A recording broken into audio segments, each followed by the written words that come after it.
Indian constitution. ಅದಕ್ಕಾಗಿ ಅದನ್ನು ಬುದ್ಧನ ಮಧ್ಯಮ ಮಾರ್ಗ ಅಂತ ಹೇಳಿ. ಯಾಕೆ ಅದು ಬುದ್ಧನ ಮಧ್ಯಮ ಮಾರ್ಗ ಯಾಕೆ ಬಂತು ಅಂತಂದರೆ, ಬಾಬಾ ಸಾಹೇಬ್ ಅಂಬೇಡ್ಕರ್ ಬುದ್ಧನ ಒಳಕ್ಕೆ ಅಷ್ಟರ ಮಟ್ಟಿಗೆ ಒಳ ಹೊಕ್ಕಿದ್ರು. ಆ ಕಾರಣಕ್ಕಾಗಿ ಅಂಥ ಒಂದು ಸಂವಿಧಾನವನ್ನು ಕೊಡಬೇಕಾಯಿತು. 75 ವರ್ಷಗಳ ಹಿಂದೆ ಇವತ್ತೇನು ಆಟ ಆಡ್ತಿದ್ದಾರಲ್ಲ ವೈದಿಕರು, ಸಂವಿಧಾನ ಬದಲಾಯಿಸಬೇಕು ಅಂತ, ಆವತ್ತು ಅವ್ರಿಗೂ ಅರಿವಿರಲಿಲ್ಲ. ಸಂವಿಧಾನ ಇಂಥದ್ದು ಅನ್ನೋ ಪೂರ್ಣ ಪ್ರಮಾಣ ತಿಳುವಳಿಕೆ ಇರಲಿಲ್ಲ. ಇದೇನು ನಿಲ್ಲುತ್ತಾ, ನಾವೇನು ನಮ್ಗೆ ಬೇಕಾದಂಗೆ ಆಟ ಆಡ್ಕೋಬೋದು ಅಂತಿದ್ರು.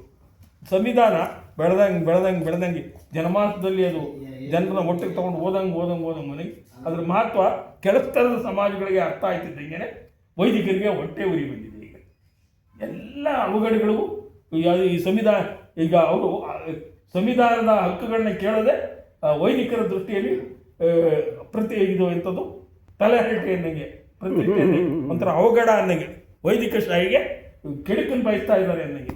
ಆ ಕಾರಣಕ್ಕಾಗಿ ಸಂವಿಧಾನದ ವಿರುದ್ಧ ಅವ್ರು ಮಾಡ್ತಿದ್ದಾರೆ. ಅದು ಅವರು CJ ಮೇಲೆ ಚಪ್ಪಲಿ ಎಸೆದಿರ್ಬೋದು, ಮತ್ತು ಇನ್ನೊಂದು ಪ್ರಕರಣ ಇರ್ಬೋದು, ಎಲ್ಲ ಪ್ರಕರಣ. ಅಂಬೇಡ್ಕರ್ನ ಅವನು ಕೊಳಕ ಸಂವಿಧಾನವನ್ನೇ ಬರೆದಿಲ್ಲ ಅಂತಂದಾಗಿರ್ಬೋದು. ಇದು ಭಾಳ ದೊಡ್ಡದ ವೈದಿಕ ಶಾಹಿಯ ಹತಾಶೆಯ ಪ್ರತೀಕ, ವೈದಿಕ ಶಾಹಿಯ ಹತಾಶೆಯ ಪ್ರತೀಕ. ಅದ್ರ ವಿರುದ್ಧ ನಾವು ಶ್ರೀಕಾಂತ್ ನಾವು ಸ್ವತಂತ್ರ ಹೋರಾಟ ಮಾಡಿದ್ವಿ. ಬುದ್ಧನ ನಾಡಾದಂಥ ಶ್ರೀಲಂಕಾಕ್ಕೆ ಹೋಗಿದ್ವಿ. ನಮಗಿನ್ನೂ ಆಶಯ ಇತ್ತು, ಇದು ಬುದ್ಧನ ಚಿಂತನೆ ಹಿನ್ನೆಲೆಯಲ್ಲಿ ಜನಮಾನಸದಲ್ಲಿ ನಾವು ಪ್ರವೇಶ ಮಾಡಬೇಕು ಅಂತಿತ್ತು. ಇನ್ನೂ ನಮ್ಮ ಸಾಮರ್ಥ್ಯ ಚೈತನ್ಯ ಇರೋವರೆಗೂ ಅದನ್ನು ಮಾಡ್ತೀವಿ. ಇಷ್ಟೇ ಒಂದು ಕನಸು ಇದೆ ಅವ್ರಿಗೆ, ಅವ್ರ ಊರು ಸುತ್ತಮುತ್ತ ಅದನ್ನು ಪ್ಲ್ಯಾನ್ ಮಾಡ್ಬೇಕಂತ ಮಾಡೋ ಮತ್ತು ಚಿಕ್ಕಮಗಳೂರಿನ ಕೆರೆಯಲ್ಲಿ ಮಧ್ಯದಲ್ಲಿ ಒಂದು ಬುದ್ಧ ವಿಗ್ರಹ ಸ್ಥಾಪಿಸ್ಬೇಕಂತ ಒತ್ತಡ ಇದೆ. ನಾವು ಪ್ಲ್ಯಾನ್ ಮಾಡ್ತಾ ಇದ್ದೀವಿ.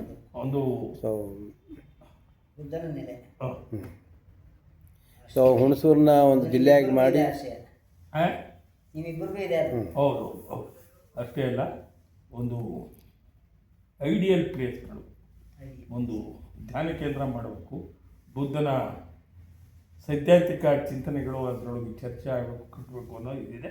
ಅದು ಆದಿವಾಸಿ ಮೂಲತಃ ನಮ್ಮ ಅನಿಸಿಕೆ, ಮೂಲದಲ್ಲಿ ಆದಿವಾಸಿಗಳು ಬೌದ್ಧರೇ.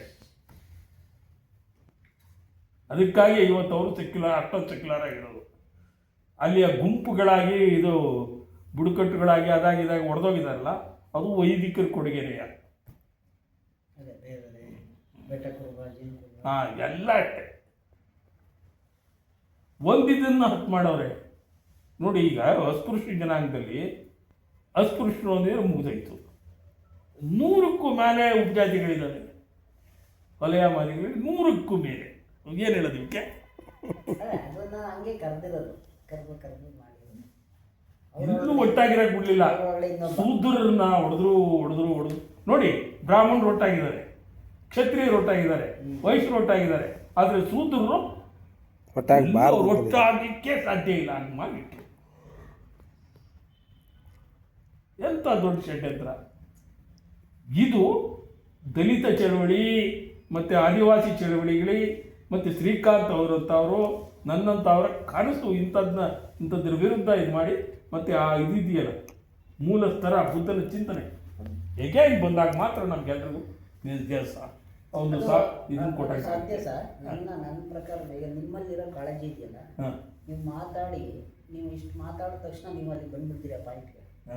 ಇವತ್ತಿನ ಹೊಸ ಜನ್ರೇಷನ್ ಯಾರಿಗೂ ಅದು ಅರಿವಿಲ್ಲ ಇಲ್ಲ, ಅಥವಾ ಏನೋ ಕಾರಣ ಗೊತ್ತಿಲ್ಲ. ಬೇಸ್ ಇಲ್ವಾ ಅವ್ರಿಗೆ? ಬೇಸ್ ಸಿಕ್ಕಿಲ್ಲ. ನಿಮಗೆ ಸಿಕ್ಕಿರೋ ಬೇಸ್ ಅಂದರೆ ನಾನು ಗ್ಯಾಪ್ ಪರ್ಟಿಕ್ಯುಲರ್ಲಿ ಮೈಸೆಲ್ಫ್ ನನ್ನಂಗೆ ಯೋಚನೆ ಮಾಡುವಂಥ ನೀವು ಕೂಡ ಕೇಳ್ಕೊಬಿಡಿ. ನನಗೇನು ಗೊತ್ತಾ, ನಾನು ಯಾವತ್ತೂ ನಿರಾಶಾವಾದಿ ಅಲ್ಲ.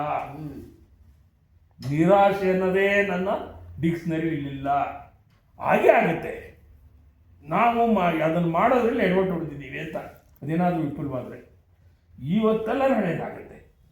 ಆದರೆ ನಾವು ಹಂಗೆ ಇದ್ದವರಲ್ವಾ. ನನಗೇನು ಬುದ್ಧ ಗೊತ್ತಿತ್ತಾ? ನಾನು ಎಷ್ಟೊಂದು ಕೆಡುಕು ವಿದ್ಯಾರ್ಥಿ ಅಂತ ಗೊತ್ತಾ ನಿಮಗೆ? ಲಕ್ಷಣ ನನ್ನ ಟೀಚರ್ಸ್, ನನ್ನ ಕಾಲೇಜಿನ ಉಪನ್ಯಾಸಕರು ನನ್ನ ಯಾಕಾದರೂ ಗೊತ್ತಿರಪ್ಪ ನೀವೆಲ್ಲ ಅನ್ನೋದು ಅಷ್ಟು ಮಟ್ಟಿನ ಇವನು ನಾನು. ರಾಮದಾಸ್ ಅನ್ನೋರು ನನಗೆ ಕೆಲವ್ರು ಬರ್ತಾರೆ, ಯಾಕಾದರೂ ಬರ್ತಾರೋ ಗೊತ್ತಿಲ್ಲ, ಎಲ್ಲ ರಾಮದಾಸ್ ಅಂತಾರೆ. ಆಮೇಲೆ ನಾನು ರಾಮದಾಸು ಫ್ರೆಂಡ್ ಆದಷ್ಟು ಯಾರೂ ಆಗಲಿಲ್ಲ, ಹಂಗಲ್ವಾ? ಅಷ್ಟೇ.